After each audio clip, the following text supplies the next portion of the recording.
என்னை உயர்த்திய அன்னை தமிழே, உன்னை வணங்கி தொடங்குகின்றேன். Welcome to bright life by Raghavi. இப்போ புதிய ஆண்டில் நம்ம கால் பதிக்க போகிறோம்.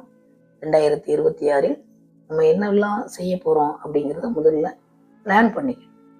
அப்படி பிளான் பண்ணையில் அந்த மிஷன் கோல் அதை நம்ம மனசில் ஒரு ப்ரிப்பரேஷனுக்கு நம்ம தயாராகணும். விஷன் நம்மளுடைய பார்வை, மிஷன் நம்ம மேற்கொள்ளக்கூடிய பணி, கோல் நம்மளுடைய குறிக்கோள், இலக்கு அடைவது.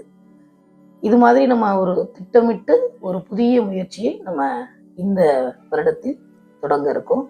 நம்ம எல்லாரும் இணைந்து அந்த பயணத்தில் தொடர்ந்து மகிழ்ச்சியை அனுபவிக்க போகிறோம்.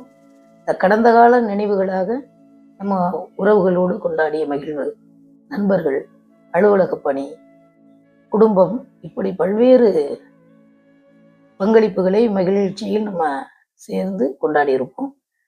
அதில் நம்ம எதெல்லாம் தவிர்க்கணும், இதெல்லாம் நம்ம இந்த ஆண்டில் கையில் எடுத்துக்கிட்டு பயணிக்கணும் அப்படிங்கிறத நம்ம திட்டமிட போகிறோம்.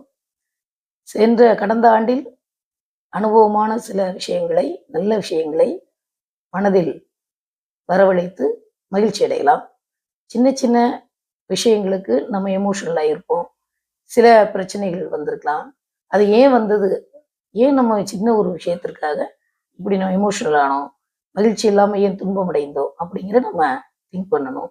அதெல்லாம் என்ன செய்ய போகிறோம், இந்த புதிய ஆண்டில் நம்ம தூரம் போட்டுட்டு புதுசாக நம்ம கையில் மகிழ்ச்சி அப்படிங்கிறது நம்ம மனதில் வரும்பொழுது பாசிட்டிவ் எனர்ஜி கிடைக்குது.